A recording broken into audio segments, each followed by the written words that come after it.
ബഹുമാനപ്പെട്ട വൈദികരെ, പോരുക്കര കോളേജിലെ അധ്യാപകരെ, പോരുക്കര കോളേജിൽ നിന്നും പടിയിറങ്ങുന്ന വിദ്യാർത്ഥി സുഹൃത്തുക്കളെ, മാതാപിതാക്കളെ, സഹോദരീ സഹോദരന്മാരെ.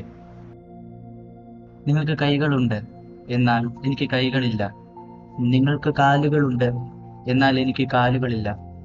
നിങ്ങൾക്ക് അപ്പനുണ്ട്, അമ്മയുണ്ട്, എന്നാൽ എനിക്ക് അപ്പനും അമ്മയും ഇല്ല. ഒരുപക്ഷെ വല്ല നായ്ക്കളോ മറ്റു മൃഗങ്ങളോ ഒരു നേരത്തെ ഭക്ഷണത്തിനായി എന്നെ ഭക്ഷിച്ചേനെ. പക്ഷേ ദൈവം എന്നെ കൈവിട്ടില്ല. ദൈവത്തിന്റെ മാലാഖമാരായ സിസ്റ്റേഴ്സ് എന്നെ ഏറ്റെടുത്ത് സംരക്ഷിച്ചു. ആദ്യം കുന്നന്താനത്തുള്ള LSDP സഭാംഗമായ സിസ്റ്റർ ഡോക്ടർ മേരി ലിറ്റിയുടെ, എൻ്റെ ഭാഷയിൽ പറഞ്ഞാൽ എൻ്റെ ലിറ്റിയമ്മയുടെ സംരക്ഷണത്തിലും അവിടുത്തെ ചേച്ചിമാരുടെ സ്നേഹത്തിലും ഞാൻ കഴിഞ്ഞുകൂടി. ഇപ്പോൾ തെള്ളകത്തുള്ള അമ്മ വീട്ടിൽ ബഹുമാനപ്പെട്ട സെബാസ്റ്റ്യനച്ചൻ്റെ സംരക്ഷണത്തിൽ കഴിഞ്ഞുകൂടുന്നു. ഞാൻ Mannanam saint Ephraim's higher secondary സ്കൂളിൽ കൊമേഴ്സ് വിഭാഗം 2ാം വർഷ വിദ്യാർത്ഥിയാണ്. ഈ കലാലയത്തിൽ നിന്നും പടിയിറങ്ങുന്ന ചേച്ചിമാരോടും ചേട്ടന്മാരോടും എനിക്ക് പറയാനുള്ളത്, ജീവിതത്തിൽ നാം നേരിടേണ്ട 4 സത്യങ്ങളെക്കുറിച്ചാണ്. ദൈവം നമ്മുടെ എല്ലാവരുടെയും തലയിൽ ഒരു വര വരച്ചിട്ടുണ്ട്. അതനുസരിച്ച് നമ്മുടെ ജീവിതം മുൻപോട്ട് പോകും. അതാണ് നമ്മുടെ വിധി. അതിൽ നാം വിശ്വസിക്കണം. ഒന്നാമത്തെ സത്യം നമ്മുടെ ജനനമാണ്.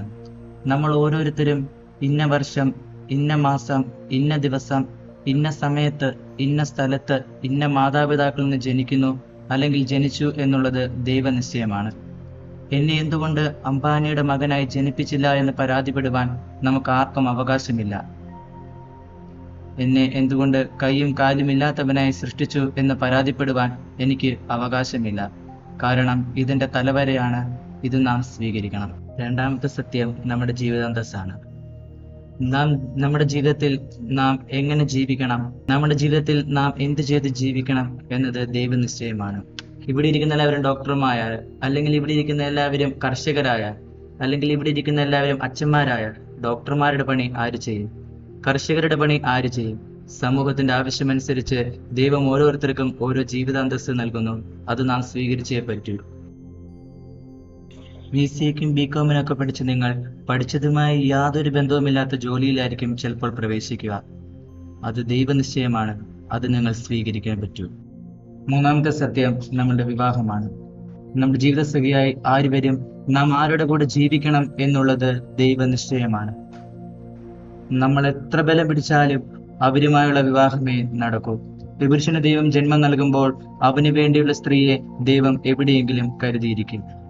ഈ അടുത്ത കാലത്ത് തിരുവനന്തപുരത്തുള്ള ഒരു പയ്യൻ കണ്ണൂരുള്ള ഒരു സ്ത്രീയെ വിവാഹം കഴിച്ചു. അവന് തിരുവനന്തപുരത്തെ പെണ്ണ് കിട്ടാഞ്ഞിട്ടാണോ, അല്ലെങ്കിൽ അവനടുത്ത് ഏതെങ്കിലും ജില്ലയിൽ നിന്ന് പെണ്ണ് കിട്ടാഞ്ഞിട്ടാണോ? ഇഷ്ടപ്പെട്ടാലും ഇല്ലെങ്കിലും എന്റെ സഹോദരങ്ങളെ, ദൈവം നിശ്ചയിക്കുന്ന ആളുമായി മാത്രമേ നമുക്ക് ജീവിക്കുവാനാവൂ. നാലാമത്തെയും അവസാനത്തെയും സത്യം നമ്മുടെ മരണമാണ്. നാം എവിടെ എങ്ങനെ മരിക്കണമെന്നുള്ളത് ദൈവനിശ്ചയമാണ്. പ്രിയമുള്ളവരെ, ഇതാണ് നാം ജീവിതത്തിൽ മനസ്സിലാക്കേണ്ട, നാം ജീവിതത്തിൽ പഠിക്കേണ്ട 4 സത്യങ്ങൾ. ദൈവനിശ്ചയം പോലെ എല്ലാം നടക്കട്ടെ എന്ന് പറഞ്ഞ് വെറുതെ കുത്തിയിരിക്കുവാൻ നമുക്ക് അവകാശമില്ല. നമ്മുടെ കഴിവുകളും നമ്മുടെ ജീവിത സാഹചര്യങ്ങളും വളർത്തി നമ്മുടെ ജീവിതത്തെ മുൻപോട്ട് കൊണ്ടുപോകുമ്പോൾ ദൈവം തമ്പുരാൻ തന്റെ പദ്ധതി അനുസരിച്ച് നമ്മുടെ ജീവിതത്തെ നിയന്ത്രിച്ചുകൊള്ളും. നിങ്ങളെല്ലാവരും ഒത്തിരി സ്വപ്നങ്ങൾ കാണുന്നവരാകണം.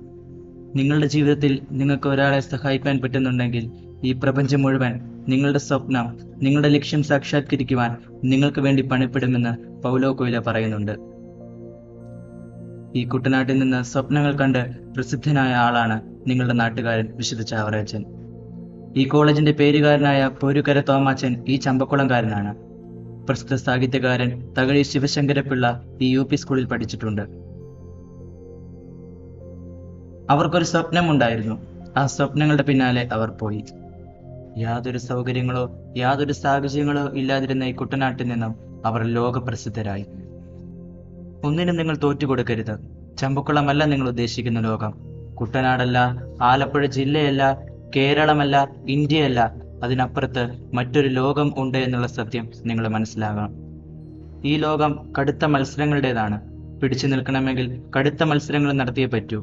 നമ്മുടെ ജീവിത സാഹചര്യങ്ങളും നമ്മുടെ കഴിവുകളും വളർത്തിയെടുത്ത് വികസിപ്പിച്ച് ഈ ലോകത്തോട് നമ്മൾ പൊരുതണം. എന്നെ കൊണ്ടൊന്നിനും കൊള്ളില്ല, എന്നെ കാണാൻ കൊള്ളില്ല തുടങ്ങിയ ചിന്തകൾ പ്രിയമുള്ളവരെ നിങ്ങൾ ജീവിതത്തിൽ വെച്ചു പുലർത്തരുത്. അത്തരം ചിന്തകൾ ഞാൻ വെച്ചു പുലർത്തിയിരുന്നെങ്കിൽ ഒരുപക്ഷെ ഇന്ന് ഞാൻ ഈ ലോകത്ത് ഉണ്ടാവുമായിരുന്നില്ല. എനിക്കെല്ലാം സാധ്യമാണെന്ന ചിന്തയോടെ ജീവിതത്തെ മുൻപോട്ട് കൊണ്ടുപോവുക. നെഗറ്റീവായിട്ടുള്ള ഒരു ചിന്തയും നിങ്ങളുടെ ജീവിതത്തിൽ ഉണ്ടാവരുത്. ഇതൊന്നും ശരിയല്ല, എന്നെ കൊണ്ടൊന്നും ആവില്ല, ഈ ലോകം ശരിയല്ല, എൻ്റെ മാതാപിതാക്കൾ ശരിയല്ല, എൻ്റെ സഹോദരങ്ങൾ ശരിയല്ല തുടങ്ങിയ ചിന്തകൾ പാടെ ജീവിതത്തിൽ നിന്ന് മാറ്റി ശുഭാപ്തി വിശ്വാസത്തിൽ ജീവിക്കുവാൻ പഠിക്കുക. നിങ്ങളുടെ ഒരു സഹോദരന്, സഹോദരിക്ക് അല്ലെങ്കിൽ ആർക്കുമാവട്ടെ നിങ്ങൾ ഒരു ഉപകാരം ചെയ്യാൻ, ഒരു സഹായം, ഒരു നന്മയെങ്കിലും ചെയ്യാതെ മുൻപോട്ട് പോകരുത്. നിങ്ങളുടെ ഒരു പ്രോത്സാഹനത്തിന്റെ ഒരു വാക്ക്, ഒരു പുഞ്ചിരി, ഒരു തലോടൽ, സാരമില്ല ഞാൻ നിന്റെ കൂടെയുണ്ട് എന്നൊരു വാക്ക്, ഇങ്ങനെ എന്തെങ്കിലും ഒരു സഹായം, ഒരു നന്മയെങ്കിലും ചെയ്താൽ നിങ്ങളുടെ ജീവിതം ധന്യമാകും.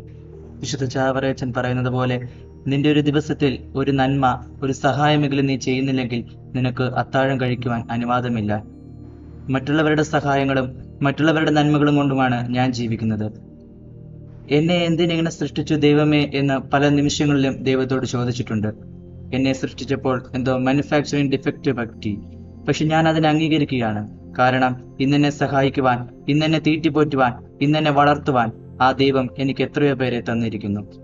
സാഹചര്യങ്ങളിൽ നിരാശപ്പെടാതെ ജീവിതം മുൻപോട്ട് കൊണ്ടുപോവുക. നമ്മളെ സൃഷ്ടിച്ച് നമുക്ക് ജീവൻ നൽകിയ നമ്മുടെ ദൈവം തമ്പുരാനോട് നമ്മൾ ജീവിക്കാൻ പഠിക്കുക. നിങ്ങളെ വളർത്തി വലുതാക്കിയ നിങ്ങളുടെ മാതാപിതാക്കളെ നിങ്ങൾ ഒരിക്കലും വിഷമിപ്പിക്കരുത്. നിങ്ങളുടെ ജീവിതം മറ്റുള്ളവരുടെ ജീവിതമായി കമ്പയർ ചെയ്യാതിരിക്കുക. നിങ്ങളുടെ ജീവിതം, നിങ്ങളുടെ കഴിവുകൾ, നിങ്ങളുടെ ജീവിത സാഹചര്യം, അവയിൽ കാലൂന്നി ജീവിതത്തെ മുൻപോട്ട് കൊണ്ടുപോകുവാനാണ് ദൈവം ആഗ്രഹിക്കുന്നത്.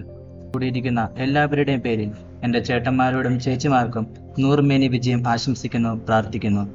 നിങ്ങളെ കാണുവാനും നിങ്ങളോട് സംസാരിക്കുവാനും എനിക്ക് അവസരം തന്ന, എന്നെ ക്ഷണിച്ച പ്രിൻസിപ്പൽ ബഹുമാനപ്പെട്ട ജോസി അച്ഛനോടും എൻ്റെ ഹൃദയം നിറഞ്ഞ നന്ദി അറിയിക്കുന്നു. ദൈവം എല്ലാവരെയും സമൃദ്ധമായി അനുഗ്രഹിക്കട്ടെ. Love you to all. Thank U.